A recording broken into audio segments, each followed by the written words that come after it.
سلام او وخت مو په خیر خوږو زده کوونکو. خدای دې وکړي چې تر دې مهاله به مو ښه وخت تېر کړی وي.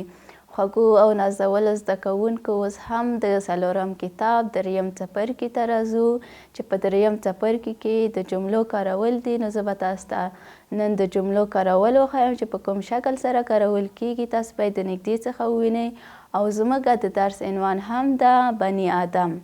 زه به نن تاسو ته د بني آدم کلمه په جمله کې وکاروم چې په کوم شکل سره کارول کیږي. تاسو به یې ووینئ. خوږو زده کوونکو، دا هم زموږ د 3م څپرکي 13م لوست ده چې عنوان یې هم ده بني آدم.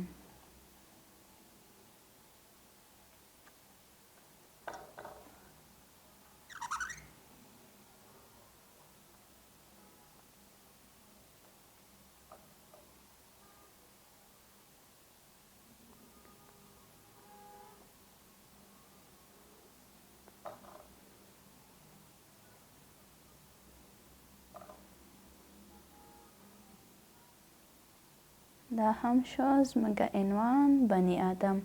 اوس راځو دې ته چې زه تاسو ته په جمله کې وکاروم. دا د بني آدم کلمه، دا مو هم جمله بني آدم.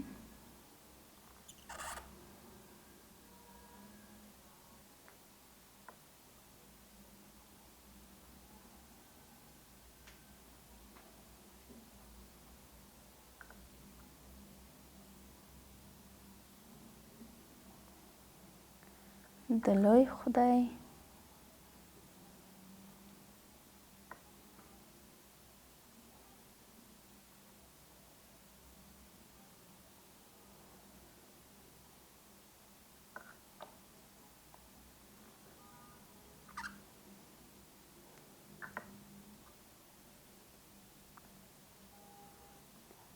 خدای جل جلاله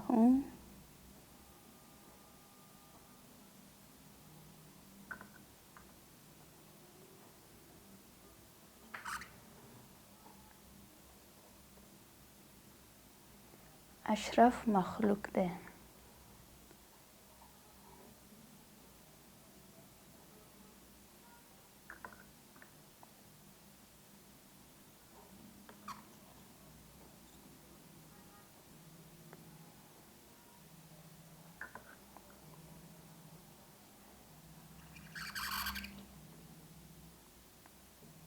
اشرف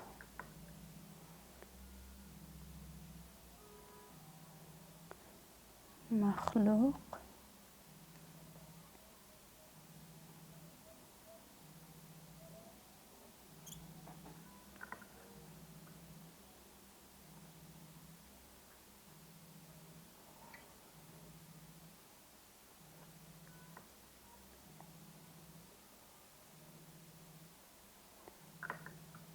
ګرانو زده کوونکو، دا هم زموږ د بني آدم کلمه وه چې ما تاسو ته په جمله کې وکاروله. عنوان مو بني آدم ده او جملې په لومړی سر کې بني آدم راغه چې جمله مو هم په دې شکل ده. بني آدم د لوی خدای جل جلاله اشرف مخلوق دی.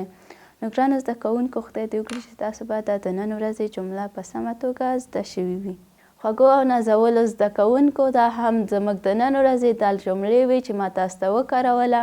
نو خدای دې وکړي چې تاسو به زده کړې وي. ستاسو کورنۍ دنده دا ده چې تاسو باید په خپلو کورونو کې یو ځل بیا هم د بني آدم کلمه په جمله کې وکاروئ او خپله کورنۍ دنده مو زموږ په لاندنۍ ایمیل ادرس کې موږ ته راواستوئ. که تاسو کوم انتقاد او پیشنهاد لرئ، هغه په کومنټ کې موږ سره شریکولی شئ. نو د نورو ویډیوګانو د ترلاسه کولو لپاره زموږ یوټیوب چینل در سره لایک او سبسکرایب کړئ تر څو نورو ویډیوګانې په اسانۍ سره ترلاسه کړئ. تر بیا هم په لوی او بخښونکي خدای سپارم. ښه وخت ولرئ. د خدای په امان.